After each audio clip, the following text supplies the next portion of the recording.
Salut les fifous, j'espère que vous allez bien, j'espère que vous tenez la forme, que vous êtes prêts à fifouter. Aujourd'hui on va se démonter un petit G36 Cyma. Donc c'est clairement la réplique que je conseille à tous les débutants. Le seul petit souci qu'on peut rencontrer sur cette réplique en sortie de boîte, c'est qu'elle est autour des 380 fps, ce qui peut faire beaucoup, notamment sur les terrains Wild Trigger, ou si vous avez une réplique qui dépasse les 330 fps, eh bien vous avez 5 mètres minimum de distance d'engagement. Donc l'idée là ça va être de démonter la réplique entièrement et ensuite une fois ça fait, d'ouvrir la gearbox, de récupérer le ressort et de recouper le ressort de manière propre pour arriver le plus près possible des 330 fps. Donc tout d'abord, très simplement, on va retirer la goupille qui est ici pour permettre d'enlever le garde-main. Goupille que vous avez déjà dû enlever pas mal de fois puisque c'est celle qui permet d'accéder au connectique.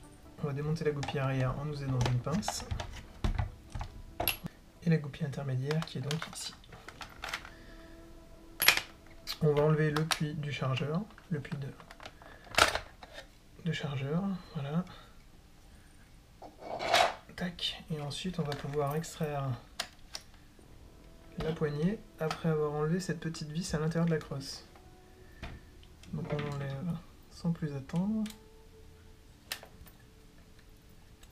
Voilà.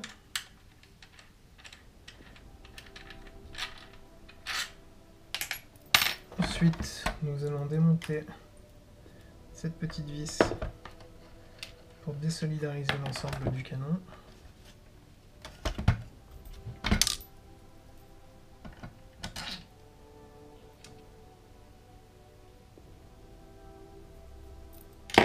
Ainsi que ces deux vis.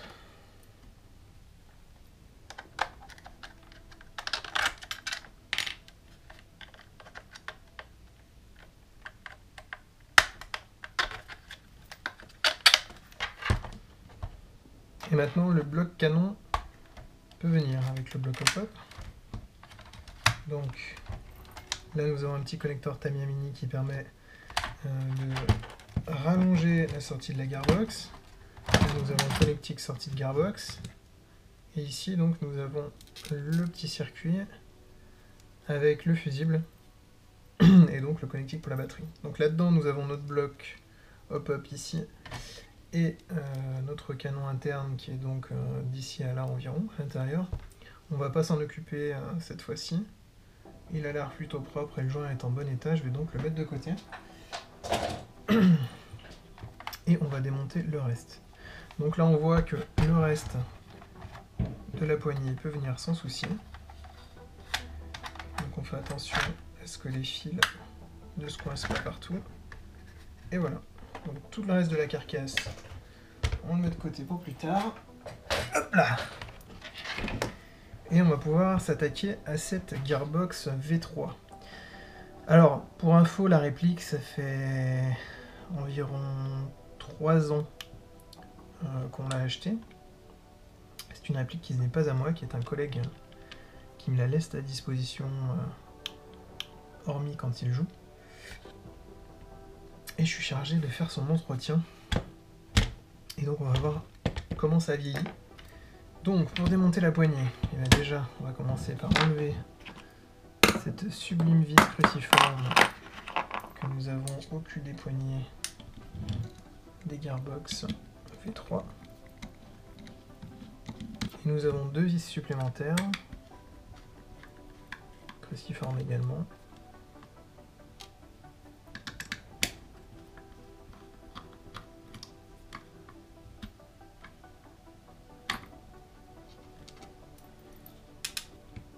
Nous avons encore un axe à enlever, axe qui se trouve ici. Donc là, moi, le petit tuyau que j'utilise, normalement sur les gearbox V2, pour pouvoir enlever la poignée, enfin pour pouvoir enlever le lower, il faut vous mettre en position sécurité. Là, on voit que si on est en sécu, ça coince. Donc je me mets dans un premier temps en semi, je tire un petit peu pour libérer le sélecteur à l'intérieur, et ensuite je repasse en sécu. Et là, normalement, tout vient par magie. Enfin, tout est relatif, mais disons que ça vient plutôt bien. Voilà. Alors, il faut prendre garde à ne pas perdre le petit ressort-ci qui va là. Donc là, nous arrivons sur notre Gearbox V3. La cage moteur est curieuse sur la G36 Cyma. Normalement, la cage moteur englobe vraiment le moteur des deux côtés. Et là, on constate qu'il n'y a qu'un seul côté qui est pris en compte par la cage moteur. Là, on voit bien que tout ça a été monté au frein filet rouge et que du coup, je ne l'ai jamais démonté. Et écoutez, on va attaquer le démontage de cette petite Gearbox V3. Ça fait longtemps que je n'ai pas démonté une. Alors, dans un premier temps, on va enlever le guide qui est sur le haut. Toute cette partie-ci qui permet de bloquer la Gearbox. C'est toujours un peu délicat d'arriver à le libérer au départ. Ensuite, vous pouvez le récupérer à l'avant avec une pince. Et vous le tirez. Voilà.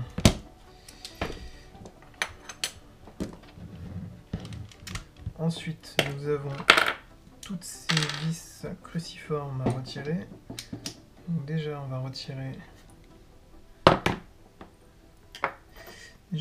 celle-ci.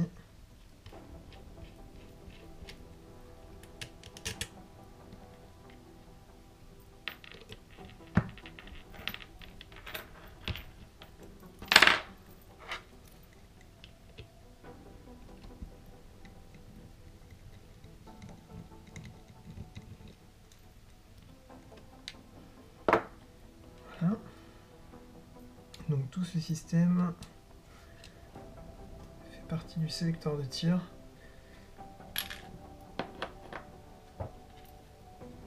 On garde bien tout ça de côté et on va donc démonter le reste. Donc je vais commencer par les vis du moteur, pardon.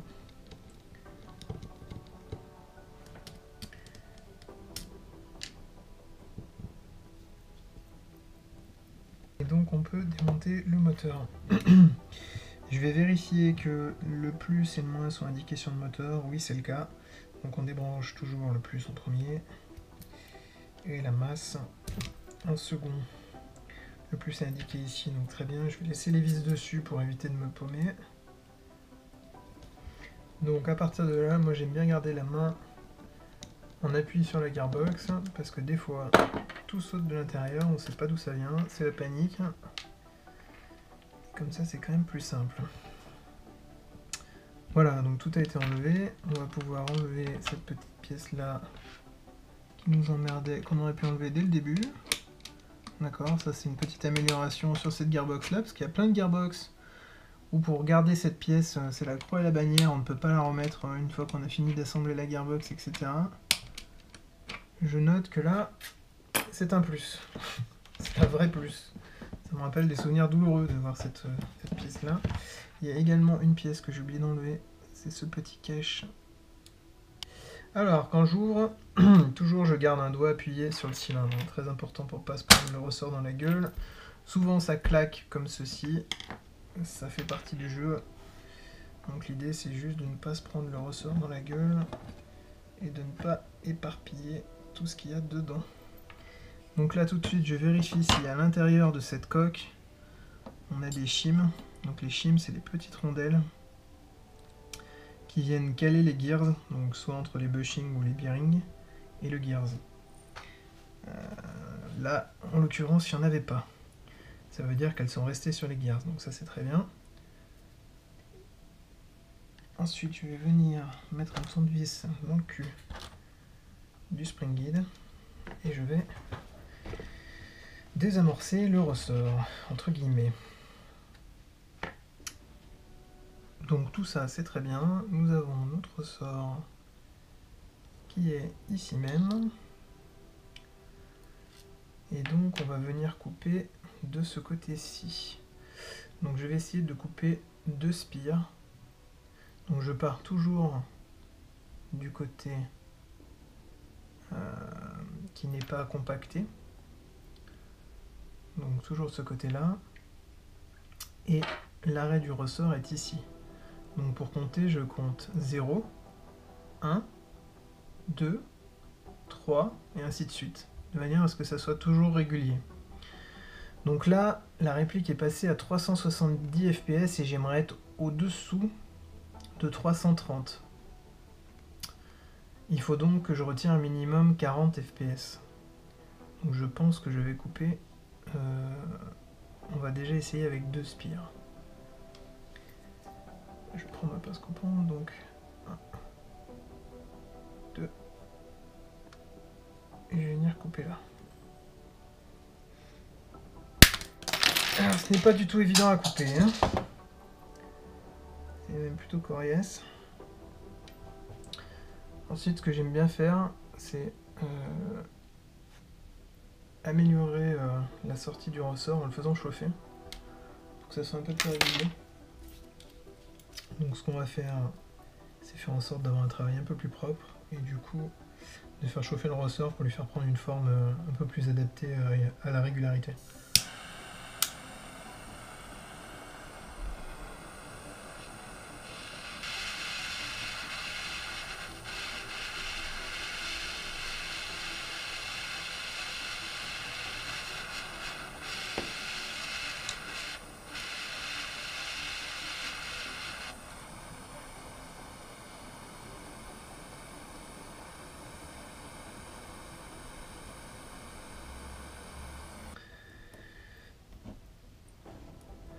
Ensuite, vous laissez bien évidemment refroidir pour pas vous cramer comme un con, ce que je viens de faire. Et on passe au remontage.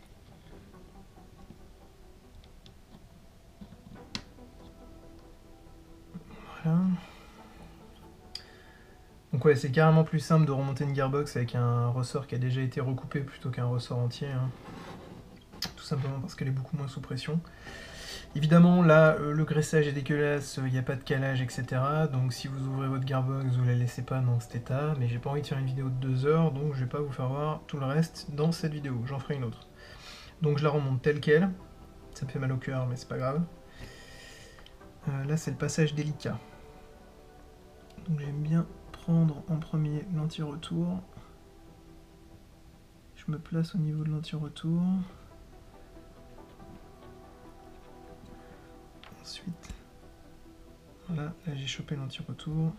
Je viens placer la détente et tout vient se clipper bien correctement.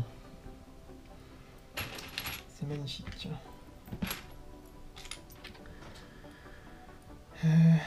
Donc j'ai mon petit système en entier, voilà, et ensuite j'ai une vis comme ça qui va là. Ces trois sont de taille identique.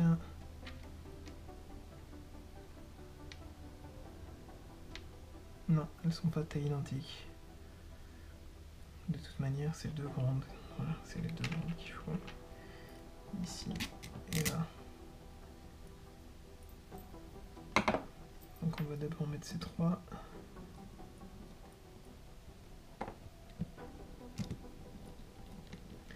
Donc grosso modo, évidemment, c'est la manipulation inverse de ce qu'on vient de faire pour le démontage.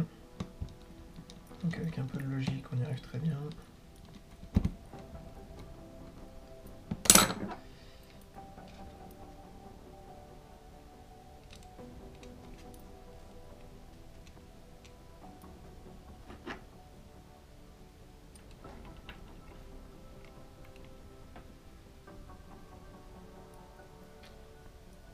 Là, c'est la toute petite vis qui va venir ici. Et la moyenne qui va venir là.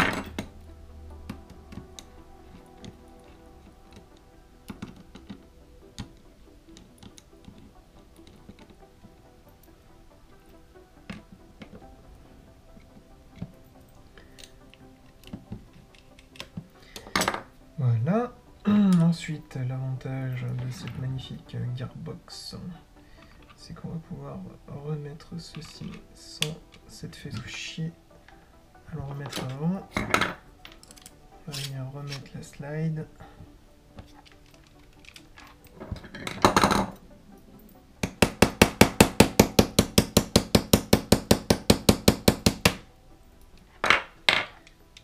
Voilà. On va venir remettre ce magnifique cache. Voilà. Et ensuite, remontage dans la poignée. Mais avant, le moteur, ça peut servir.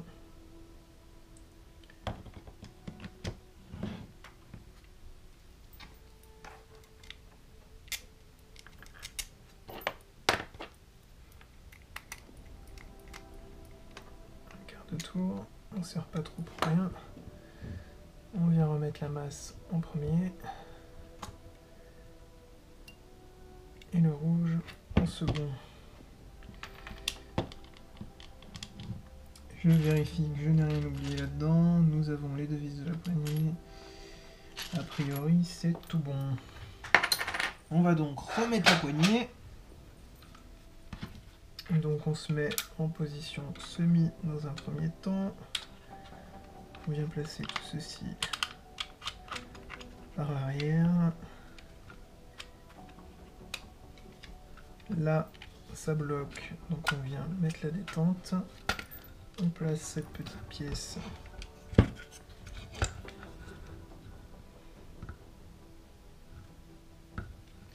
à l'avant. Normalement, on la place avant, mais c'est pas grave. Et on vient mettre le ressort par-dessus.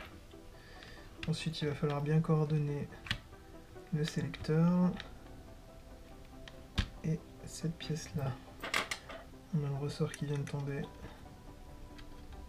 Je vais le remettre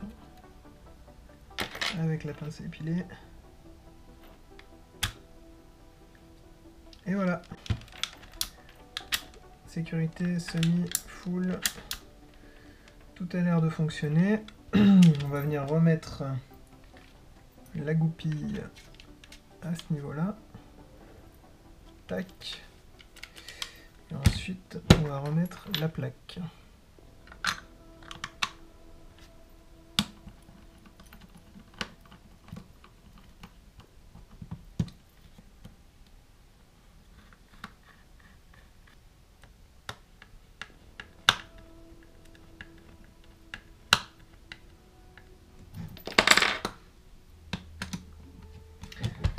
Et voilà, nous avons donc notre poignée de G36 a priori opérationnelle. On va donc remonter tout ça dans le corps.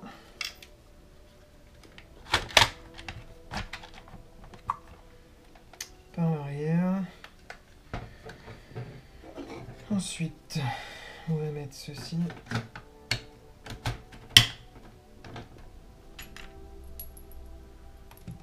Une des trois goupilles, puisque de toute manière elles sont identiques.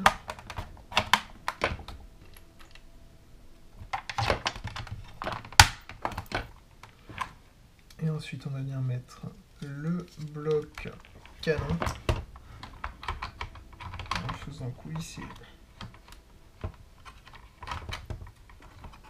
comme ceci.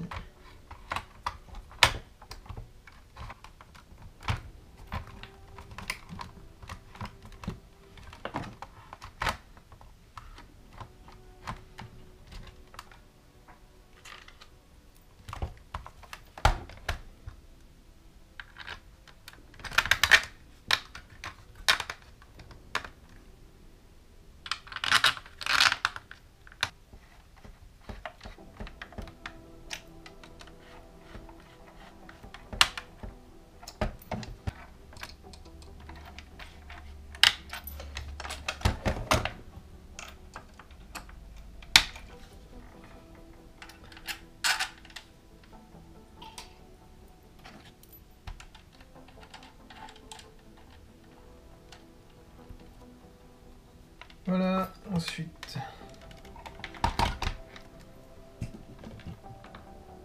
petite batterie, là c'est le moment de vérité. Amen. Et ben voilà, on va faire un petit test chronie vite fait pour savoir ce que ça donne. Lunette, por favor. Chronie.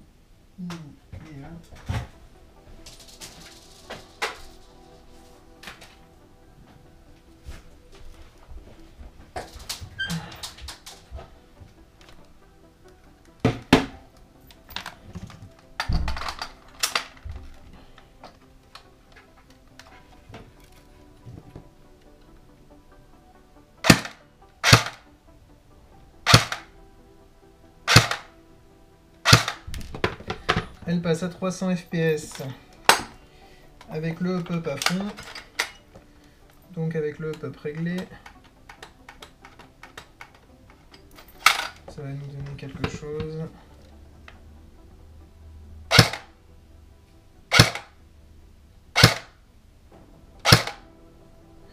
Voilà, autour des 315 fps. Et avec le hop-up à 0, là le hop-up est à 0.